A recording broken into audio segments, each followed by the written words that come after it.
আসসালামু আলাইকুম রহমতুল্লাহি ওবরকাতুহু। সম্মানিত দর্শক, বাংলাদেশে অনেক দিন ধরেই সেনা শাসনের গুঞ্জন শোনা যাচ্ছে। এটি যে গত ৯ মাস ধরে যে শোনা যাচ্ছে তা নয়। বিশেষ করে ২০১৪ সনের আগে, ধরুন ২০১৩ সনে যখন হেফাজতের ১২ সনে হেফাজতের যে শাপলা চত্বরে মহাসমাবেশ হলো, ঠিক সেই সময় থেকেই নানা রকম গুঞ্জন শোনা যাচ্ছে সেনা শাসনের পক্ষে এবং শেখ হাসিনার বিপক্ষে। এবং যখন আ শেখ হাসিনার বলতে গেলে নির্বাচিত সরকার প্রধান হিসেবে, যার কোনো ভয় থাকার কথা নয়। মানে ২০০৯ থেকে ২০১৪ অবধি। ঠিক সেই সময়টিতেও তিনি সেনা শাসনের আতঙ্কগ্রস্ত ছিলেন। কারণও আছে। তার পরিবার যেভাবে খুন হয়েছে এবং সেনাবাহিনী থেকে পদচ্যুত বিপথগামী যাদেরকে বলা হয়, অবসরপ্রাপ্ত কিছু সামরিক কর্তা, তার সঙ্গে কর্তব্যরত আ সেনা কর্মকর্তাদের একটা যোগসাজশে ৭৫-এর ১৫ই আগস্ট যে নির্মম হত্যাকাণ্ড ঘটেছে, এর ফলে শেখ হাসিনা ভয় পাবেন সেনাবাহিনীকে, এটাই স্বাভাবিক। তো ২০১৪ সনের পর তিনি মূলত ২৪ সন পর্যন্ত যেটা চেষ্টা করেছেন, পুলিশকে শক্তিশালী করার জন্য। পুলিশের হাতে তিনি মরণাস্ত্র তুলে দিয়েছেন এবং সেনাবাহিনীর বিকল্প শক্তি হিসেবে পুলিশকে তিনি গড়ে তোলার চেষ্টা করেছেন। এর ফলে কি হলো? সেনাবাহিনীর একেবারে অধস্তন কর্মকর্তা থেকে শুরু করে শীর্ষ পর্যায়ের কর্মকর্তা, হাতে গোনা কিছু কর্মকর্তা যারা একেবারেই ক্ষয়ের কাজ ছিলেন, শেখ হাসিনার জামানাতে যাদের আঙ্গুল ফুলে বটগাছ হয়ে গেছিল তারা ছাড়া প্রায় সবাই অসন্তুষ্ট ছিলেন। এর বাইরে বিডিআরের যে পিলখানা হত্যাকাণ্ড, এটি সেনা কর্মকর্তাদের মনে এক ধরনের বিষক্রিয়া তৈরি করেছে, এখন অব্যাহত আছে এবং সবাই সেনাবাহিনীর যারা কর্মকর্তা তাদের একটা বিরাট অংশ মনে করতেন যে শেখ হাসিনা সরকার এবং ভারত যৌথভাবে এই কাজটি করেছে। মূলত বাংলাদেশের সেনাবাহিনীর উপর প্রতিশোধ নেয়ার জন্য। বিজিবির যেটা এখন রয়েছে, যেটা আগে বিডিআর ছিল, সেই বিডিআরকে ধ্বংস করার জন্য এবং সর্বোপরি ভারতের একটি করদ রাষ্ট্র হিসেবে বাংলাদেশকে গড়ে তোলার জন্য, সিকিম বানানোর জন্য, হায়দ্রাবাদ বানানোর জন্য একজন লেন্দুব দর্জি হিসেবে আওয়ামী লীগকে যেভাবে মানুষ দায়ী করছিল এবং যেভাবে সন্দেহের চোখে দেখছিল, এটা সত্য মিথ্যা এখন আমরা অনেকটা বুঝতে পারছি। তো সেক্ষেত্রে শেখ হাসিনার বিকল্প হিসেবে মানুষ সবসময় সেনা শাসনকে কল্পনা করত। ২০১৪ পরে শেখ হাসিনার ক্ষমতা বাড়তে থাকে এবং এটি বাড়তে বাড়তে একেবারে এমন পর্যায়ে চলে যায় যে ২০২২-২৩ সনে শেখ হাসিনাকে স্পর্শ করবে এরকম লোক আমাদের দেশে ছিল না। এমনকি ইউরোপ আমেরিকাও তার মেজাজ মর্জি বুঝে চলাফেরা করত। তার একক কর্তৃত্ব, তার ক্ষমতা তাকে অনেকটা লৌহ মানবী থেকে আরও ঊর্ধ্বস্তরে নিয়ে অনেকটা হীরক মানবী হিসেবে তাকে প্রতিষ্ঠিত করে ফেলেছিল। ঠিক ওই সময়টিতে সেনাবাহিনীর মধ্যে কি হয়েছিল আমরা জানি না, কিন্তু আমরা বাইরে থেকে যেটা শুনতাম যে তিনি সেনাবাহিনীকে অলস বানাচ্ছেন, সেনাবাহিনীকে বিলাসী বানাচ্ছেন, সেনাবাহিনীকে ব্যবসায়ী বানাচ্ছেন এবং সেনাবাহিনীর হাতে যে অস্ত্র রয়েছে সেই অস্ত্রের, ব্যক্তিগত অস্ত্র ছাড়া যে অস্ত্রগুলো রয়েছে সেগুলোর যে গান পিন রয়েছে, যেগুলো দিয়ে মূলত গুলি ছোড়া হয় এবং গুলিতে, মানে ধরুন আপনার গান পিন, যারা অস্ত্র সম্পর্কে জানেন তাদেরকে বলছি সংক্ষেপে, সেটি হলো যে প্রত্যেকটা অস্ত্রের একটা করে পিন থাকে। মূলত যখন ট্রিগারে চাপ দেওয়া হয় তখন ওই পিনটা যখন গুলির উপর আঘাত করে অমনি ওই গুলিতে আগুন ধরে যায় এবং সেটি প্রবল বেগে ছুটতে থাকে লক্ষ্যবস্তুর দিকে। তো এই অস্ত্রের, যে কোনো অস্ত্রের যদি সেই গান পিন খুলে নেওয়া হয় তাহলে ওটার আর কোনো কার্যকারিতা থাকে না।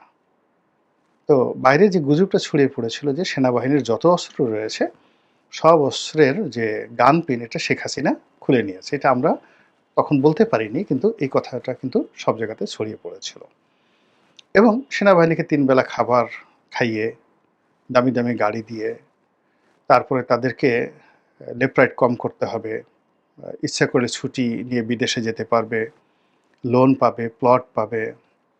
এরপরে তারা যদি ইচ্ছা করে বেল্ট নাও পড়তে পারে, এরকম যে বিধান অপশন নাল করে দেওয়ার ফলে কি হলো, তাদের মধ্যে প্রফেশনালিজম বা দক্ষতা এটা অনেক কমে যায়। আর এরকম যখন একটা অবস্থা হয় তখন অনায়াসে বিদেশি দখলদার বাহিনী বা ভারত, এমনকি মায়ানমারের আর্মি, তারা যদি বাংলাদেশের সঙ্গে যুদ্ধ করতে চায় তাহলে আমাদের সেনাবাহিনীর ভয় পাওয়া ছাড়া আর কোনো কারণ থাকবে না। তো এরকম যখন একটা অবস্থা চলছে তখন সবাই আমরা ধরে নিয়েছি যে সেনাবাহিনী হয়তো বিদ্রোহ করবে। এটা সেনাবাহিনী মেনে নিতে পারে না। উর্দির একটা বিষয় থাকে, অস্ত্রের একটা বিষয় থাকে, ট্রেনিংয়ের একটা বিষয় থাকে। তো সেনাবাহিনীর যে ট্রেনিংটা এটা মূলত তো ভারতকে টার্গেট করে করা হয়। তো সেই ভারতের দাবিদারি করার জন্য তো সেনাবাহিনী তৈরি হয়নি। এটা সেনাবাহিনীর সদস্যরা কখনো মেনে নেবে না। এরকম একটা আশা নিয়ে আমরা সবসময় আশা করেছি যে শেখ হাসিনার সাথে যেহেতু বিএনপি পারছে না, জামাত পারছে না, রাজনৈতিক কোনো রকম সম্ভাবনা নাই। আমরা মানে আশা করেছি যে সেনা শাসন চলবে, সেনাবাহিনী আসবে, ৮-১০ বছর ৫ বছর ক্ষমতায় থাকবে, তারপর একটা নির্বাচন হবে এরকম। অথবা আকস্মিক কোনো ঘটনা ঘটবে, সেখানে শেখ হাসিনার মৃত্যু হতে পারে, বজ্রপাতে হতে পারে, ডায়রিয়াতে হতে পারে, নিউমোনিয়াতে হতে পারে। মধ্যে তো একবার একেবারে যত ইউটিউবার আছে সবাই মিলে ১০ গলায় বলা শুরু করলো যে শেখ হাসিনার ক্যান্সার হয়েছে এবং তিনি একেবারে 4th স্টেজে, মানে আর কদিন পরে মারা যাবেন। এভাবে খবর ছড়িয়ে দেওয়া হলো। এটা এক ধরনের ফ্রাস্ট্রেশন থেকে এই ঘটনাগুলো ঘটে। কিন্তু বাস্তবে দেখা গেল যে শেখ হাসিনার ক্যান্সার তো দূরের কথা, তিনি আরও শক্তিশালী হয়ে পড়েছেন। তো এরকম যখন সেনা শাসন নিয়ে বিভিন্ন ঠিক বুদ্ধিজীবী মহলে আলাপ আলোচনা হতো, তখন সবাই বলতো যে না রে ভাই, এই সেনা শাসন সম্ভব না। একটা সময় সেনা শাসন সারা দুনিয়াতে জনপ্রিয় ছিল, আমেরিকাই চাইতো সেনা শাসন হোক, বাংলাদেশেও হয়েছে এবং আমেরিকার হাত ছিল। যে কবারই সামরিক কু হয়েছে বাংলাদেশে ৩ বার সামরিক কু হয়েছে এবং ৩বারই আমেরিকার মদদে হয়েছে। তো এখন আমেরিকা কৌশলগত কারণে চাচ্ছে না যে সামরিক শাসন আসুক। তো এই কারণে বাংলাদেশে আসলে সামরিক শাসন হবে না। তো এই কথা বলে আমরা মোটামুটি শুনে আমরা একেবারে হতাশ হয়ে যেতাম। সাধারণ মানুষ হতাশ হয়ে যেত এবং এভাবে শেখ হাসিনার জমানা চলে গেল। তো এখন আমেরিকার যে পলিসি, সেই পলিসি তারা এখন অর্থনৈতিক পলিসিতে চলে গেছে। যুদ্ধ এবং ক্ষমতা দখলের পলিসিতে তারা নেই। তারা ট্রেড পলিসিতে চলে গেছে। আর অন্যদিকে আমি এই গত ৬-৭ মাসে যেটা দেখলাম যে পৃথিবীতে আমেরিকা এবং ইউরোপকে যারা এই গত ৩-৪ বছরে, ৫-৬ বছরে যারা চ্যালেঞ্জ জানিয়েছে এবং চ্যালেঞ্জ জানিয়ে বিস্ময়কর সফলতা অর্জন করেছে, তারা সবাই সামরিক শাসক। অভ্যুত্থান করেছে, সফল হয়েছে এবং নিজেদের দেশ থেকে পশ্চিমাদেরকে এবং আমেরিকাদেরকে ৪৮ ঘন্টা নয়, মাত্র ১২ ঘন্টার নোটিশে তল্পি তল্পাসহ সেই তাদের দেশ থেকে তাদেরকে তাড়িয়ে দিয়েছে। তারপর তারা বিশ্বব্যাংক এবং IMFকে তাড়িয়ে দিয়েছে, সম্পূর্ণ তাড়িয়ে দিয়েছে। কোনো কোনো দেশ ফ্রান্সকে, যারা ফ্রান্সের কলোনি ছিল, আফ্রিকার বেশিরভাগ দেশ ফ্রান্সের কলোনি ছিল, তারা রীতিমতো ফ্রান্সকে অ্যাবান্ডন করে দিয়েছে এবং এত বড় ঝুঁকি নিয়েছে যেটা ইদানিং আমি পড়াশোনা করে একেবারে পাগল হয়ে গেছি যে হাউ ইট ইজ পসিবল। যেমন প্রেসিডেন্ট ইব্রাহিম বুরকিনা ফাসোর এই গত ২.৫ বছর যাবত যিনি চালাচ্ছেন, তো তিনি যখন প্রথম এখানে পরপর দুটো কু হলো। ফার্স্ট কু হলো ফ্রান্সের যে তাবেদার সরকার, তাকে উচ্ছেদ করার জন্য একজন লেফটেন্যান্ট কর্নেল শাসন করলেন, মানে কু ঘটালেন। কিন্তু তিনি আসলে এই এখন ইউনূস সরকারের মতো এরকম অনেকটা ব্যর্থ হলেন। তার জমানাতে দেখা গেল যে সেই আগের যে দুর্নীতি ছিল, অনিয়ম ছিল, সেটা আরও বহুগুণে বেড়ে গেল। ফলে সেনাবাহিনীর মধ্যে কাউন্টার একটা কু হলো এবং একজন ক্যাপ্টেন, আপনি বোঝার চেষ্টা করুন, বুরকিনা ফাসো বাংলাদেশের দ্বিগুণের চেয়ে বেশি আয়তনে, লোক সংখ্যা ২.২ কোটি। তো কাজেই এটা একটা অনেক বড় দেশ এবং পৃথিবীর অন্যতম স্বর্ণ উৎপাদনকারী একটি দেশ। ফ্রান্সের কলোনি ছিল এবং তাদের প্রায় $10 বিলিয়ন রিজার্ভ পুরোটাই ফ্রান্সে ছিল। তাদের ভাষা, জাতীয় ভাষা ফরাসি, এবং তাদের যে মুদ্রা সেটা হলো ফ্রান্সের মুদ্রা। তাদের নিজস্ব কোনো ছাপানোর মুদ্রাও ছিল না। তো এই অবস্থায় যখন ইব্রাহিম সে ক্যাপ্টেন হয়ে সেই অভ্যুত্থান ঘটালো এবং নিজে প্রেসিডেন্ট হয়ে বসলো, তখন প্রথম যে কাজটি করা হলো সেটি হলো তার সমস্ত রিজার্ভগুলো আটকে দেওয়া হলো। ফ্রান্স আটকে দিল, সমস্ত মুদ্রা বন্ধ করে দেওয়া হলো, এবং তাদের দেশের যত বিনিয়োগ, গোল্ড মাইন থেকে শুরু করে বড় বড় শিল্প কলকারখানা সব ফ্রান্সের দখলে, এবং সব জায়গায় তারা এম্বার্গো দিয়ে বসলো। এবং একই সঙ্গে IMF এবং বিশ্বব্যাংক তারা এখানে নিষেধাজ্ঞা জারি করল। উনি হাইয়েস্ট 90 ডেজ কোনো কিছু করলেন না, চুপচাপ থাকলেন। তিনি শুধু জনপ্রিয়তা অর্জন করলেন, বাড়ি বাড়ি গেলেন, ডোর টু ডোর গেলেন, এবং অভ্যন্তরীণ তার যে সম্পদ আছে, টাকা, মুদ্রা, এইগুলো নিয়ে যেন জনগণ সন্তুষ্ট থাকে, এই 90 ডেজ বসে তিনি এই চিন্তা করলেন। কোনো বিনিয়োগ দরকার নেই, কোনো কিছু দরকার নেই, শুধুমাত্র তার যে লোকাল যে প্রোডাক্ট আছে সেই প্রোডাক্টের উপর যেন তিনি দেশ চালাতে পারেন। এবং 3 মাসের পরে তিনি যে গোল্ড কারেন্সি, মানে নিজস্ব স্বর্ণমুদ্রা চালু করলেন, এবং অভিনব স্বর্ণমুদ্রা। এবং সেই স্বর্ণমুদ্রা কারো যদি 10 লাখ টাকা ব্যাংকে থাকে, সেই 10 লাখ টাকা সমপরিমাণ স্বর্ণ তার অ্যাকাউন্টে তিনি জমা করে ফেললেন। কিভাবে করলেন? যে ওই যে যত গোল্ড কোম্পানিগুলো আছে তিনি সব ন্যাশনালাইজ করে ফেললেন এবং ওদেরকে 10 ঘন্টার নোটিশে দেশ থেকে তাড়িয়ে দিলেন। সবাই বলল যে এরা তো আক্রমণ চালাতে পারে। তিনি বললেন যে দেখো, আমাদের এই দেশটা একটা ল্যান্ডলক, অন্তত 5টি আফ্রিকান দেশ ক্রস করে আমাদের দেশে সৈন্য পাঠাতে হবে, অথবা আমাদের দেশে বোমা নিক্ষেপ করতে হবে, যেটি একেবারে অসম্ভব। ফ্রান্স এটা পারবে না, কোনো দেশে এটা পারবে না। তো তাকে খুন করার জন্য আমেরিকার লোক ভাড়া করলো, মোসাদ ভাড়া করলো, ফ্রান্স ভাড়া করলো, কিন্তু তিনি সবগুলো কূপ তিনি ঠেকিয়ে দিলেন। এমনকি তার পরিবার পরিজনকে তিনি অজ্ঞাত স্থানে নিয়ে গেলেন, এবং 3 মাসের মধ্যে পুরো দেশকে তিনি যেভাবে 180 ডিগ্রি অ্যাঙ্গেলে উল্টে দিলেন। এবং তার এই মডেলটি আবার করলো কি, তার পাশের আশেপাশে যে প্রায় আরও 5টি আফ্রিকান দেশ রয়েছে তারাও এটা গ্রহণ করলো। এবং এই যে জায়ারে, মালে, এই সকল দেশগুলো এখন তার মডেল অনুসরণ করছে। এখন তিনি এই পৃথিবীতে এই মুহূর্তে সবচেয়ে সাকসেসফুল রাষ্ট্রনায়কের নাম হলো ইব্রাহিম, প্রেসিডেন্ট ইব্রাহিম তারোরে। তো তিনি তার বয়স কত? 32 বছর, 33 বছর সামরিক শাসক। এবং একইভাবে আফ্রিকার এই মুহূর্তে অন্য জায়গায় বুর্কিনা ফাসো ছাড়া আরও 4-5টি দেশে সামরিক শাসন চলছে, এবং সবাই সফল, এই একইভাবে প্রচণ্ডভাবে সফল। এবং আপনারা জানেন যে আফ্রিকার অন্য দেশ মিশর, দীর্ঘদিন ধরে সামরিক শাসন চলছে, তারাও সফল। বিশ্বের সবচেয়ে আরবের মধ্যে মধ্যপ্রাচ্যের মধ্যে সবচেয়ে বড় সেনাবাহিনী এবং ধনী বাহিনী নিয়ে সেই তারা সামরিক শাসন চালাচ্ছে।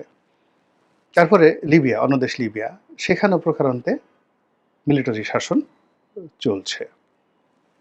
পাকিস্তানে মিলিটারি শাসন চলছে, থাইল্যান্ডে মিলিটারি শাসন চলছে, মায়ানমারে মিলিটারি শাসন চলছে, এবং ইউরোপের অন্যান্য যে দেশগুলো আছে, নাইজেরিয়া, প্রায় সব জায়গাতে কিন্তু সামরিক শাসন চলছে।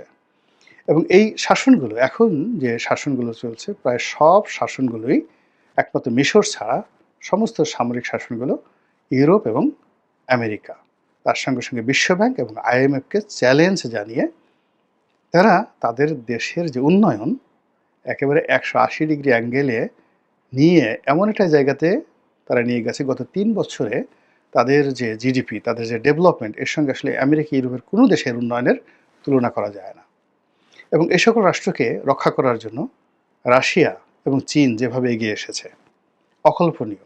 আপনি চিন্তা করেন, ইব্রাহিম, 32 বছর প্রেসিডেন্ট ইব্রাহিমকে আলাদা প্লেনে করে এনে রাশিয়ার প্রেসিডেন্ট ভ্লাদিমির পুতিন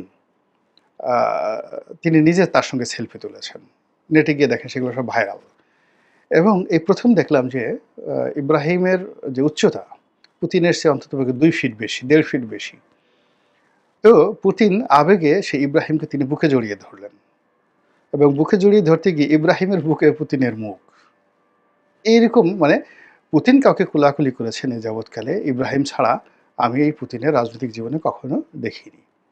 তো এইরকম ঘটনা ঘটছে কিন্তু আফ্রিকাতে। তো আফ্রিকার যে এই যে ঘটনা, তার সঙ্গে আরেকটি ঘটনা না বললেই নয়। সেটি হলো রুয়ান্ডা। রুয়ান্ডাতে পল কাগামে। তিনি মূলত একজন গেরিলা যোদ্ধা এবং রুয়ান্ডাতে আমাদের সেনাবাহিনীর অনেক সদস্য দায়িত্ব পালন করেছেন। আমি যা বলছি এটা তাদের মুখস্থ এবং তারা আমি যা বলছি তার চেয়ে 1000 গুণ তারা বেশি ভালো জানেন। সেই রুয়ান্ডা এখন পৃথিবীর জন্য role model in terms of democracy, in terms of সুশাসন, গণতন্ত্র, সুশাসন এবং ন্যায় বিচার। এবং এই যে কাজটি করছেন তিনি একজন সামরিক জেনারেল পল কাগামে, এবং তিনিও ইউরোপ আমেরিকাকে চ্যালেঞ্জ জানিয়ে সেখানে প্রথমে সামরিক শাসন এবং সেখান থেকে গণতান্ত্রিকভাবে একটি দেশের নির্বাচিত প্রেসিডেন্ট। জনগণ তাকে জিয়াউর রহমান সাহেবকে যেভাবে ভালোবেসে মানুষ ভোট দিয়েছিল তাকেও ঠিক সেইভাবে ভোট দিয়ে এখন আপনি রুয়ান্ডার যে স্ট্যাটিস্টিক্স যদি দেখেন, মাথা খারাপ করার মতো। রাস্তাঘাট যদি দেখেন, মানে খারাপ করার মতো, মাথা খারাপ করার মতো সব কিছু ঘটছে। আরেকটি দেশ আমরা যেটিকে বলি উগান্ডা, ইদি আমিনের দেশ। তো 1980-র দশক থেকে, কিন্তু অলমোস্ট প্রায় 40 বছর হলো না, 40-45 বছর, যিনি এই দেশটি শাসন করছেন সেটি হলো মুসেভেনি। তো তিনি একজন সামরিক শাসক, সামরিক জেনারেল। 45 বছর যাবৎ তিনি উগান্ডার শাসন করেছেন এবং উগান্ডাকে তিনি এখন যেখানে নিয়েছেন, তিনিও ঠিক সেই সামরিক শাসনকে জনপ্রিয় করে এটাকে একটা গণতান্ত্রিক আদলে ঠিক বাংলাদেশে জিয়াউর রহমানের মতো একটা অবস্থানে তিনি উগান্ডাকে পৌঁছে দিয়েছেন। এবং তিনি যেভাবে ফ্রান্সকে, আমেরিকাকে, তারপর ইংল্যান্ডকে চ্যালেঞ্জ জানিয়ে আজকে 45 বছর যাবৎ টিকে আছেন, বিস্ময়কর। তার বক্তব্যগুলো যদি আপনি শোনেন, মানে সিলভিও মুসোলিনি, মানে মুসোভেনি, তার ইংরেজি, তার ব্যক্তিত্ব, তার পার্সোনালিটি, তার সেন্স অফ হিউমার, তার নেতৃত্বের যে গুণাবলী, এর সঙ্গে আপনি যদি ইমানুয়েল ম্যাক্রো, তারপরে Mohammed bin Salman, Narendra Modi, Donald Trump, mister Putin পাশাপাশি দাঁড়া করান, আপনি দেখবেন যে সেই মুসোভিনিকে অনেক অনেক স্মার্ট এবং রাষ্ট্রনায়ক হিসেবে মনে হচ্ছে সব দিক থেকে। তো এই যে আফ্রিকাতে যে ঘটনাগুলো ঘটছে, সাব সাহারা, পশ্চিম আফ্রিকা যেটিকে বলা হয় পশ্চিম আফ্রিকা, এবং আফ্রিকার অন্যান্য অঞ্চলে যে ঘটনাগুলো ঘটছে, সেগুলোর আওয়াজ সারা পৃথিবীতে কিন্তু পৌঁছে গেছে। আমার মতো একজন বেসামরিক মানুষ, সে যদি এই বিষয়গুলো জানতে পারে, তাহলে বাংলাদেশে যারা সামরিক ব্যক্তিত্ব তারা কি জিনিসগুলো জানেন না? আর সেগুলো জানার পরেও আমাদের দেশে যারা বেসামরিক রাজনীতিবিদ রয়েছেন, এখনও কেউ নাকে তেল দিয়ে, কেউ নাকে নস্যি লাগিয়ে তারা দিদারসে ঘুমাচ্ছেন আর বলছেন যে বর্তমানে জামানা মিলিটারি শাসনের জন্য উপযুক্ত নয়।